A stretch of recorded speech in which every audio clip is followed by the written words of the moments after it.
الحمد لله وكفى وسلام على عباده الذين اصطفى خصوصا على سيد الرسل وخاتم الأنبياء وعلى آله الأزكياء وأصحابه الأتقياء أما بعد. This is a great topic that we are about to start discussing today, because it raises the question of spirituality. That how does a person attain spirituality? How do we find meaning in our ibadah and in our salah? In order to understand how to truly find spirituality, it's important to zoom out a little before we focus on this actual subject on hand. And that is that in Islam, in order for a person to have a holistic approach to the religion, you must take into consideration three major wings of Islam, three major components, areas of study in Islam. Sheikh Manzoor Nu'mani, rahimahullah ta'ala, rahmatan wasi'ah, wrote a small treatise 100 years ago almost. And in this book, he talks about spirituality. And as someone who had dedicated most of his life to academia and wasn't necessarily like the most senior when it came to tazkiyah and spirituality, he had a lot of objections and questions from a scholarly point. And in this small treatise of his, 30-odd pages, he engages in very deep conversation about concepts like tasawwuf and tazkiyah and what do they mean and how much of this is actually an innovation and what's right and what's wrong. And it's a very beautiful read.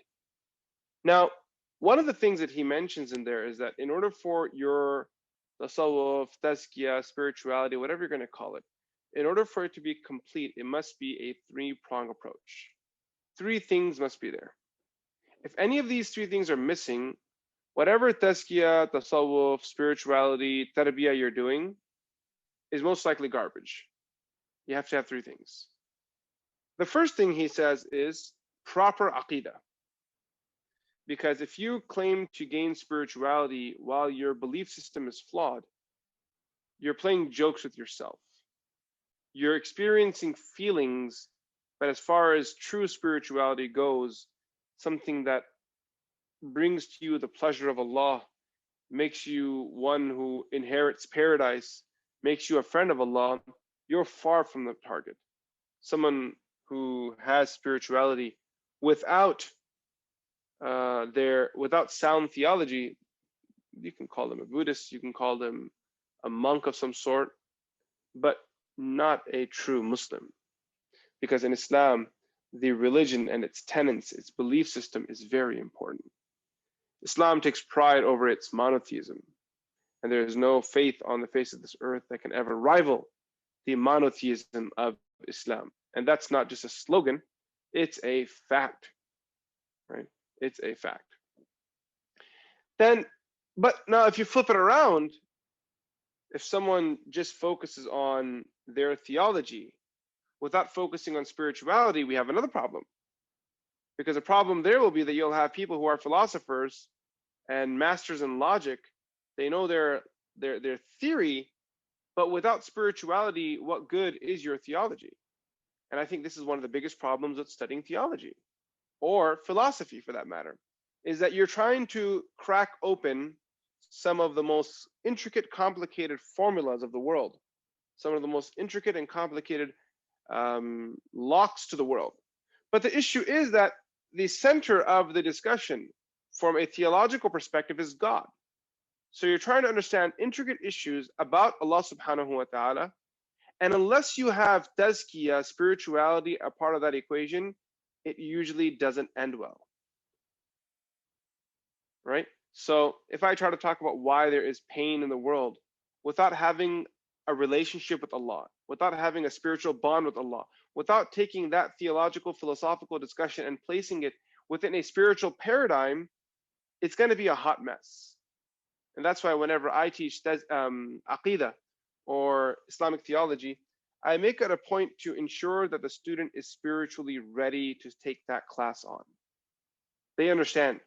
So when I say to them that Allah subhanahu wa ta'ala, in addition to 5 philosophical reasons of why we go through difficulty in life, one of those reasons is Allah subhanahu wa ta'ala is giving us an opportunity to spiritually grow, they can appreciate that.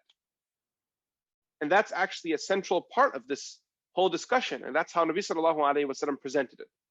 Are you guys following? So the two in Arabic, the language we would use is they are lazim and malzum. The two are connected to one another. They are dependent upon one another. You cannot have spirituality without theology, and you can't have theology without spirituality. But if you recall, I said to you it's a 3-pronged approach. So we've covered 2 things, the theology and the spirituality. The third is the legal theory of Islam, which they refer to as Sharia, fiqh, jurisprudence. If a person thinks that they can grow spiritually while violating Islamic law, they are fooled. Absolutely fooled. There's no such thing. And most of tasawwuf and tazkiyah and spirituality, tarbiyah, that has taken a bad name in Islamic history. And this is, by the way, the summary of Sheikh Manzoor Nu'mani's small treatise. It's actually called tasawwuf. That's what he calls it. He says a lot of spirituality that's taken a bad name is that spirituality that doesn't align with mainstream Sunni aqidah and doesn't align with mainstream Sunni Sharia. Do you guys understand? So people are doing things that are outside the realms of Sharia. So when the jurists come to them and they say to them that, hey, you're saying you're doing this in the name of spirituality, but don't you know that this is a bid'ah? They get very offended. How can a person gain closeness to Allah if what you're doing is not found within the sunnah of Rasulullah sallallahu alayhi wasallam? So if you try to build spirituality without Sharia, without the legal framework, with this alone, you're going to be left with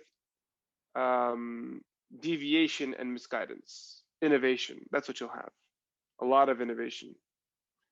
But on the other hand, if you flip it over again, if someone only has the legal theory and the jurisprudence, but they don't have the spirituality, then you're going to have dry legal jurisprudence experts walking around in the community.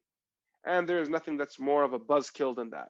People who know a bunch of rules, who know how to do a bunch of things, but then if you try to talk to them of the essence of what they're doing, they have no idea at all. So, true Islam is a combination of all 3 of these. A sound grounding in your theology. So people don't say garbage and then attribute it to Allah and get away with it. A sound grounding in your belief. So in your actions. So people don't do weird garbage and attribute it to Allah and say that this is the spiritual path and get away with it. Anyone that tries to break away from the theological and legal framework of Islam in the name of spirituality is dubious and is mischievous. You should avoid that person like you would avoid the Dajjal. Is that clear? You should avoid that person like you would avoid the Dajjal. Anyone that tries to raise themselves above Sharia, above Islamic law, should be held accountable. What are you doing? Why? There was a person who I was in conversation with, and he says to me that I have a spiritual mentor who no longer prays Salah because he has passed that maqam. He has passed that station and he no longer has to pray. And I said, really? Like, where's the cheat code for that one? Like, where'd you get that from? This garbage. I said to this person, do you not know that Rasulullah sallallahu alaihi wasallam, even though without doubt, he was the greatest wali of Allah, the greatest friend of Allah, a master in spirituality, in our legal theory, and in theology, did he ever leave Salah? What do you guys say, yes or no? Knowingly, I'm speaking. Obviously, unknowingly is different. But claiming that, hey, guys, I've made it spiritually, so I don't need to pray anymore. No, because all 3 of these things go together. They must be together. They have to be together. Otherwise, whatever you're doing is not Islam. It's not. And I said, what about Abu Bakr, Umar, Uthman, Ali, Talha, Zubayr, Sa'ad, Sa'id, Abdul Rahman, Abu Ubaidah? These are all Ashara Mubashara. These people were stamped awliya of Allah. Stamped, approved by Rasulullah sallallahu alaihi wasallam as the awliya, the friends of Allah. Do we have any example of them skipping their salah yet deviantly, dubiously still believing and claiming that they were friends of Allah? No, no such thing. So then in response, he said something to me which I thought was the most absurd thing I had heard in a long time. And trust me, I hear a lot of absurd things. I have 4 kids. And he says to me that you have no right to question my teacher. You know things are getting out of hand when someone says that. You have no right to question my teacher because my teacher is a wali. And he says something that I believe is kufr. Then he said, al-wali fawqa al-nabi. The maqam of a wali is even above that of a prophet. And that's why I then realized that we had a very big problem at our hands. And that conversation, let's park it for now. I don't want to go any further with that. But what I do want to say is that there's a lot of deviance when it comes to this. And this is why scholars like Sheikh Ashraf al-Thani rahmatullahi alayh in his Qasd al-Sabil, in which he lays out fundamental guidances for people who intend to go on the path of spirituality. The first point that he lays out, it's 10 points. And the first point he lays out is any tazkiyah that violates or tries to go around Sharia should be avoided at all costs. It is nothing but it's dajjal, it's a lie. There's nothing there at all. Is that clear to everyone? He's very clear. It's bogus. He says there's no such thing as spirituality without Islamic law. Okay, now that we have that in place, when you mix Islamic law and spirituality together, you gain a very beautiful outcome. Alhamdulillah, I had the honor of studying Islamic law for many years. I formally studied it with my teachers for 11 years. And I recall I was in my IFTA program and we were very close to graduation. One day my teacher walks in class and he asks us, what is the definition of Sharia? Now, in order to create some perspective, Sharia, to keep it really simple, Sharia means Islamic law. But to give perspective to this statement, this is a question that you usually ask someone who's like, year 1, or maybe they're doing a weekend class, Al-Maghrib class, you ask them, hey guys, so what does Sharia mean? We had been studying Islamic law for 11 years. So that was almost like our teacher was insulting us. Not to be arrogant, you guys follow what I'm saying? It's like we had studied Islamic law thoroughly for 11 years of our life. And the teacher comes in, he asks something that you would ask an MSA crowd. Like, hey guys, what's Sharia? And everyone takes random guesses of what it is. So we knew something was going on, but we, why is he asking us this question? He's trying to trick us. Something's off here. So one of my classmates, he says, Sharia is a path of water, which is what it means linguistically. Another one said that Sharia is the legal framework of Islam. And everyone gave their perspectives. And then the Sheikh said that you are giving me definitions. I asked you for the meaning. You are giving me definitions. I asked you for the meaning. What does it mean? And then he said something which really made me think, because what he said next made me realize that his perspective to Islamic law was embedded in spirituality. He said that Sharia is a set of guidelines that connect the lover to the beloved. And everything is prioritized for you. Farad is, Allah loves this really much. Nafal, beloved by Allah. Makruh, stay away from it. Haram, no, don't do it. It's kind of like someone has a meeting with a potential future spouse.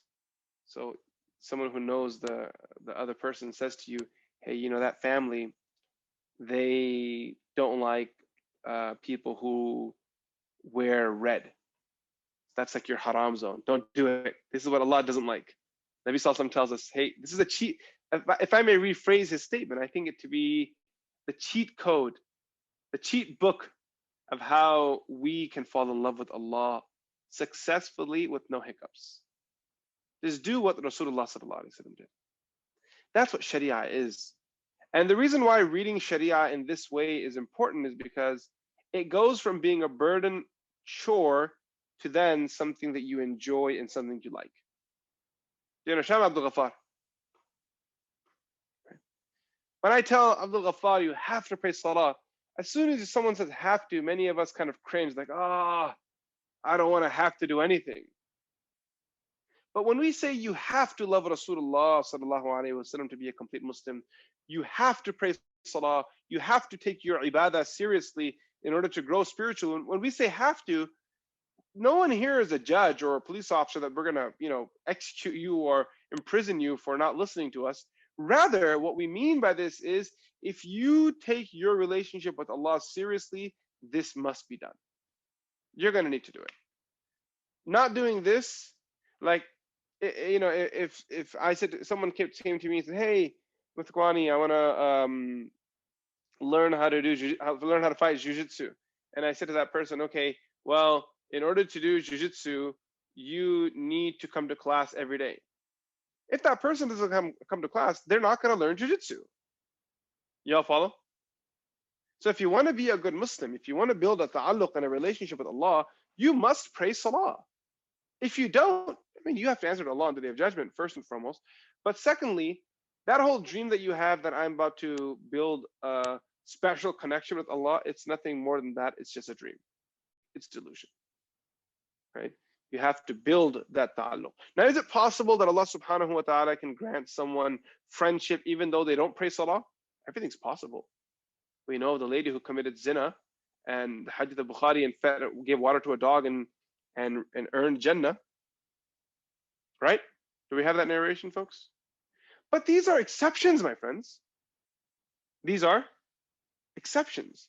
And rules cannot be built off of exceptions. The rule is that إِنَّ الَّذِينَ آمَنُوا وَعَمِلُوا الصَّالِحَاتِ كَانَتْ لَهُمْ جَنَّاتُ الْفِرْدَوْسِ نُزُلًا. The rule is إِنَّ الَّذِينَ آمَنُوا وَعَمِلُوا الصَّالِحَاتِ أُولَٰئِكَ هُمْ خَيْرُ الْبَرِيَّةِ. The rule is مَنْ عَمِلَ صَالِحًا مِنْ ذَكَرٍ أَوْ أُنْثَى وَهُوَ مُؤْمِنٌ فَلَنُحْيِيَنَّهُ حَيَاةً طَيِّبَةً. And I could keep going. That's the rule that Allah subhanahu wa ta'ala says, do good deeds, be sincere, I will reward you. Is it possible someone doesn't do the good deeds and gets rewarded? Sure, but that's the exclusion. And we shouldn't view that to be the standard, the default, the go-to. It is absolutely not the go-to. Okay. Now that we've got that issue out of the way, let's come to Salah itself. Learning the fiqh of Salah is very important. Understanding Salah is very important. Understanding what we're saying in Salah is very important. Taking into consideration all of the things we as Muslims are told to do in preparation for Salah is very important. Obviously, it all has a legal element to it. But as I mentioned, every legal issue in reality is connected to our spiritual growth. You all understand that? One of my teachers, may Allah prolong his life, who I memorized the Quran with, I saw him when I was young. While he would do wudu, he would be crying. I had never seen anyone after that do this again. He was the only one that I saw in my life. Every time he did wudu, he would be crying. And I remember being a kid, I didn't know any better. I thought, I don't know, maybe someone heard him. And I asked him, Sheikh, what happened? Can I do something for you? And he said, no, I'm just washing away my sins. So I'm asking Allah to really forgive me. I'm just doing istighfar and tawbah. Because Nabi sallallahu alayhi wasallam says that when a person does wudu, the sins from their limbs are washed away. So when he's washing his face, he's really connecting. Really connecting. And it's more than splashing water for him. It's spiritual purification. Similarly, the adhan, such an important role that it plays in our life. There's a lot of fiqh to it, but there's a lot of tazkiyah and spirituality also connected to that fiqh. And that's what we should be striving for. That's what we should be working for. When the adhan is called and the muadhin says, Hayya ala salah. What does that mean, guys? Anyone know? What does that statement mean? Hayya ala salah. Come to prayer. Yeah. Come to prayer. What's our response? What's the sunnah response to that statement?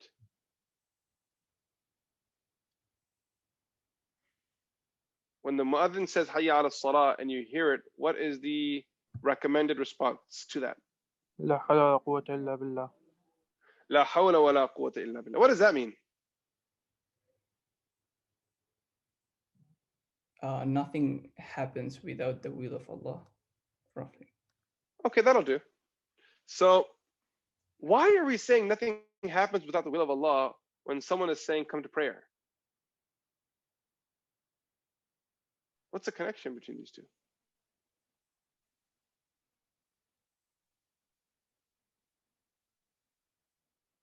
Can you guys hear me? Oh, they're knocking on my camera here. Oh, just staring at me, guys. Yeah. I mean, if, I remember somebody telling me that you know, you could be in the masjid when the adhan goes, right? And you know, you hear hayya al salah and you're already in the masjid, so you would assume that you would pray before you leave, but you say la hawla wa quwwata illa billah because it's possible that something may come up and you might have to leave the masjid before you're able to pray. So Ahsant. I just Excellent. thought that was Excellent. interesting. MashaAllah, Ibrahim. Exactly. When he says hayya ala salah, come to prayer, our response is la hawla wa la quwwata. La hawla means hawala yuhawwilu tahwilan, means to turn away. So he's saying there is no power. We say la hawla, there is no power to prevent me from doing evil. Wa la quwwa, and there is no one that can give me the strength to do good. Illa billah, but with Allah. So it's as if when he's saying come to prayer, your response la hawla wa la quwwata illa billah is you saying, I really want to come, but I can't come unless Allah lets me come. Ya Allah, help me get to this call of prayer. You guys understand that? That's what you're saying, that you're actually having a conversation in that moment. When your salah, when the adhan goes off on your phone and the muadhin is saying hayya ala salah, how many of us actually even respond to that call? Poor guy on the phone, he barely makes it out of Allahu Akbar. He starts Allah and everyone hits the silent right away and he gets choked to death. Then the next prayer time, he makes an attempt again. Allah, and then we choke him out again. Poor guy barely makes it into Allahu Akbar, let alone the rest of the adhan. So anyway, there are things that lead you to the preparation of salah that are very important. They may have a legal element, but you must develop a spiritual connection in each and every one of these actions. That's one. Number two, you must, and I mentioned this earlier, but I'm just kind of listing it out now. The second thing is you must build a relationship with the salah itself. And for those of us who are not fluent in the Arabic language, this starts by understanding what it is that you say and read in your salah. Understand it. Reflect over it. What am I saying when I say Alhamdulillahi Rabbil Alameen, Ar-Rahman Ar-Rahim?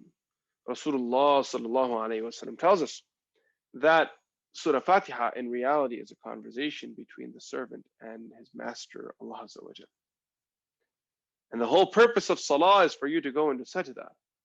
So everything is just to prepare you for the moment where your forehead touches the ground, because that is the ultimate form of humility and humbleness before Allah. And there is no state that Allah subhanahu wa ta'ala loves his servant more in than the state of sajda, because that's when the servant truly admits that I am nothing and you are everything. Fi'lan, in action, by putting their forehead on the ground. Qawlan, by saying Subhana Rabbi al-A'la. Verbally they say Subhana Rabbi al-A'la, and they admit to it as well. Every action of salah you must connect with. And in order to find true meaning in your sajda, whether it's in difficulty or in ease, just finding some good constant meaning in your sajda, you must understand one thing, and that is that in order for your spirituality to have any meaning at all,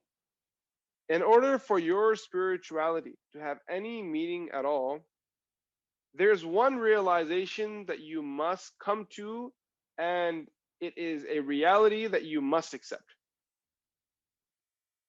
And that is that Allah subhanahu wa ta'ala is the Rabb and we are the Abd. Abd means a slave, a servant, and the Rabb means the master, the Lord. In this relationship, that's all there is.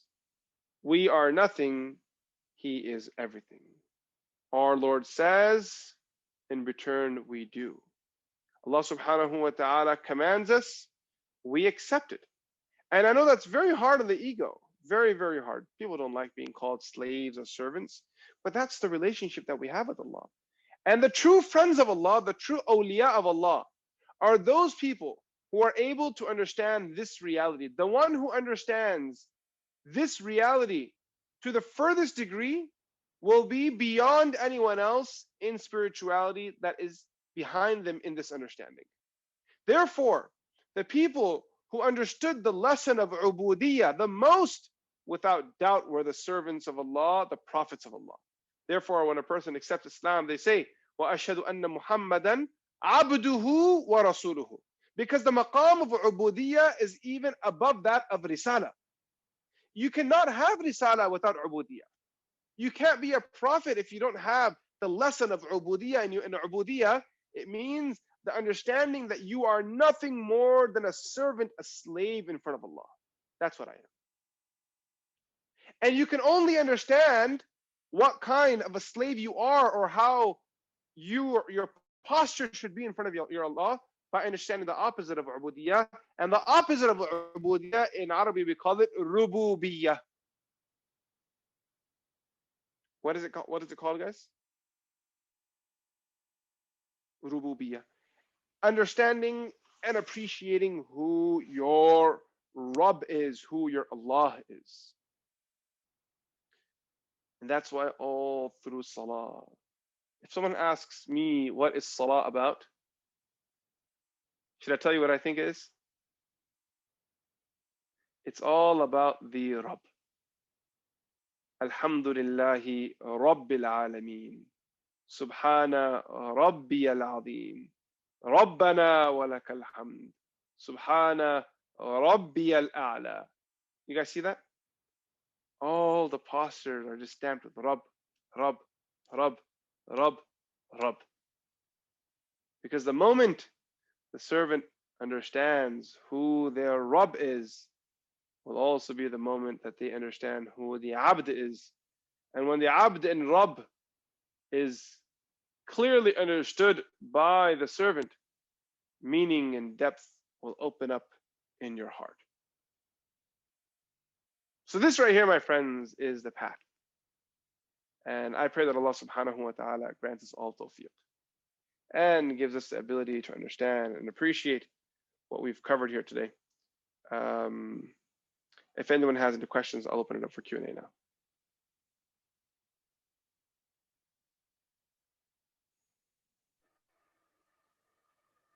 Assalamu alaikum. Wa alaikum salam. So this kind of understanding that you talked about when it comes to like Islamic spirituality is like Islam itself. Like the Sharia is not divorced from Islamic spirituality. This kind of like I'm assuming this takeaway can be brought not just to Salah but to everything in the Sharia that was brought when it comes to spirituality is obtained through the actions as well, not just through like that they cannot be separated from each other. Yes, this is true. This is true. Spirituality is obtained through the a'mal, through the actions. This is probably one of the most truthful statements when it comes to tazkiyah. That's why you must improve your a'mal first. When someone approaches me and says, Sheikh, I want to grow in my spirituality, what can I do? Can I read the Ihya with you? Can we read Madarij al-Salikin or any of these books? Risala Qushayriya, any of these books. I always say to them that you have to start off first and foremost by building your a'mal, building your actions. All the readings come later on. I feel like people trying to read books on advanced tazkiyah without focusing on their actions is dubious. I think it's a cop-out actually. What are you doing reading the Ihya when you don't have your 5 times Salah on lockdown? Because at some point in your spirituality, you're going to hit a wall, whether it's today or tomorrow. And when you hit a wall, the first thing that you have to do is push through it by struggling, not giving into your inner self. That process of not giving into your inner self and struggling, in Arabic, we call it a mujahada. You guys understand? So I know right now, Abdullah may claim that but I don't feel my salah, so I don't want to pray. Well, first and foremost, you have to understand, the first lesson of ubudiyya is that you do what you're told to do. Allah tells us to pray, you do it. Do it just because Allah told you. Along the way, we will work on spirituality. We'll try to find meaning. But I don't think that we should be running after reading the Ihya and everything until we've figured out the basics of our schedule. Right? And this is something that I believe in very firmly. I believe that there needs to be a solid structure in your life that is about the sunnah, that is built around the sunnah, and then infuse that with reflection and deep thought. It takes time. This takes years because there's a lot of undoing that needs to be done. Nonetheless, it must be done. But if you do it the right way, at the end of it, you'll have proper results. Wallahu alam, Allah knows best. There's a bunch of questions that popped up on my screen. Honestly, I didn't even see it. I just saw someone sent something, someone sent something, someone sent something. So for the folks who sent those messages, if you don't mind, if you can read them, that would be great. I'm just using one device in front of me. But if you choose not to, I can go to the chat box and read them.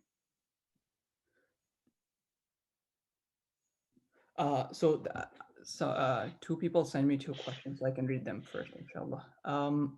One was, as imperfect beings, how might we lead friends and family away from innovation without seeming hypocritical? You know, giving dawah to your family really sucks.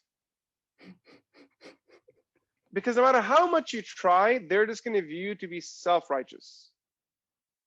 And if you think there is some level of knowledge that you can get to at what point they won't assume that anymore, trust me, there is nothing. You know, I am not a scholarly person. I'm a student of knowledge, but I've dedicated a good part of my life to studying Islam.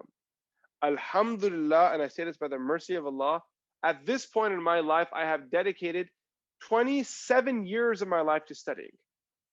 And when I'm talking about 27 years, I'm not talking about Sunday school 27 years. I'm talking about day one of these 27 years was when I was in a foreign country. That's what I'm talking about, okay? And my dad gives me a hard time till today. I'm telling you, man. He says some stuff like the other day. He goes, my kids were eating, right? So he goes, "Khamoshi se khao, Quran mein likha hai." They eat quietly, it's in the Quran. So I just raised my hand and I said, Dad, you know, it's not in the Quran. I just want you to know it's not really in the Quran. He goes, Quran mein pakka likha hai. It's definitely in the Quran. I said, Dad, just trust me on this one, please. Like, I got you. When it comes to Quran, tafsir, hadith, that kind of stuff, your boy's here. And he goes, pakka likha hua hai. So what am I going to say to him? If I keep telling him it's not in the Quran has nowhere that says that you have to eat quietly. Because, you know, old school culture is that you say whatever you want and just say it's in the Quran, and you know, everyone's got to accept it because you're the most learned of them, and no one knows anything.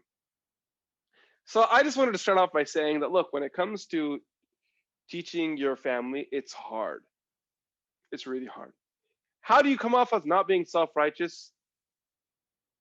Maybe saying that I'm trying not to be self-righteous. Maybe carrying your attitude in a way that you aren't being self-righteous. Don't be public about it, be private about it. Make sure before you talk to them about whatever it is that you want to talk to them about, you build a good relationship with them first. You know, if someone says to me that I want to touch a touchy issue with another person, but, you know, I'm not willing to invest time into the relationship, I say, well, you don't really care then. Take them out for coffee first, sit with them, you know, spend some time with them. Make sure your relationship is sound. Don't have a contentious, strenuous relationship and then decide to, you know, slap a bunch of religion on it, because that's not going to work.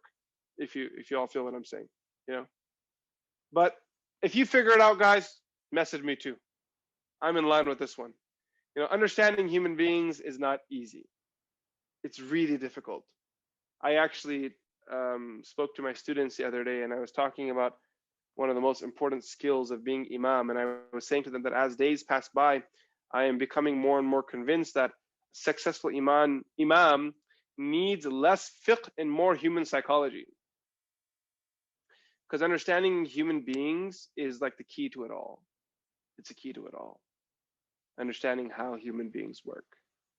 Understanding that when you're trying to convince someone to do something, it has less to do with quoting texts and opinions and more to do with aligning their associations, positive and negative associations. It has much more to do with building perception. It has much more to do with establishing sound perspective. You follow what I'm saying, guys? Mubara, you get what I'm saying? Right. Anyway, okay, what's next, guys? What's next? Tell me. Okay, so there is another question. I know that being in the company of scholars and pious people help with the spirituality. How do we connect more with scholars and find pious people to be around? You got to search for them. That's what it is. You know, the thing about good company, it's very beneficial. But the other thing about good company is you got to find it. It's not everywhere. Salman al-Farsi did a lot for good company, man. A lot. He traveled the world for good company. Abu Hurairah radiallahu anh did so much for good company. They say that that is half of the journey.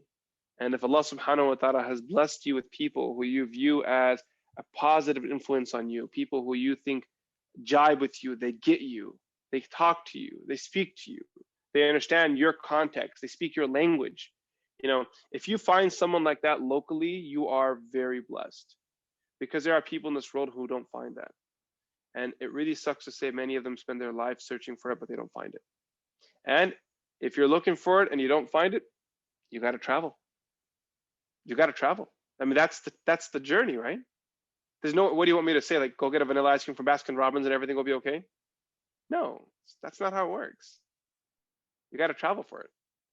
But I think before you even travel, first you need to know what you're looking for, right?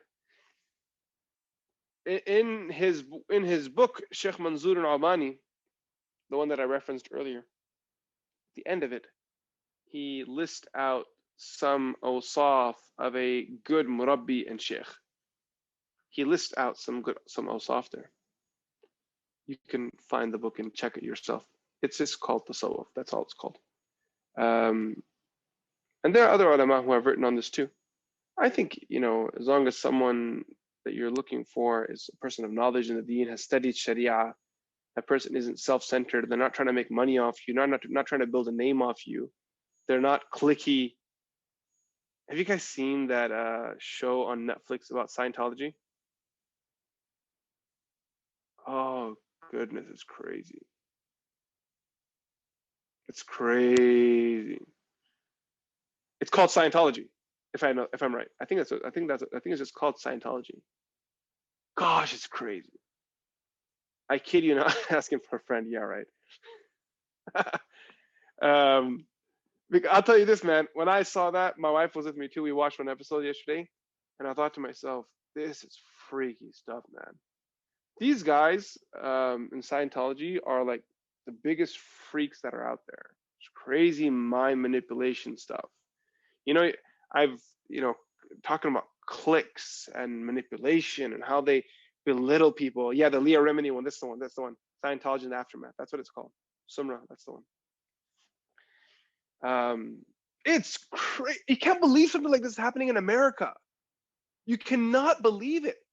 They have their followers locked up in communities that are guarded by gates, and you cannot leave.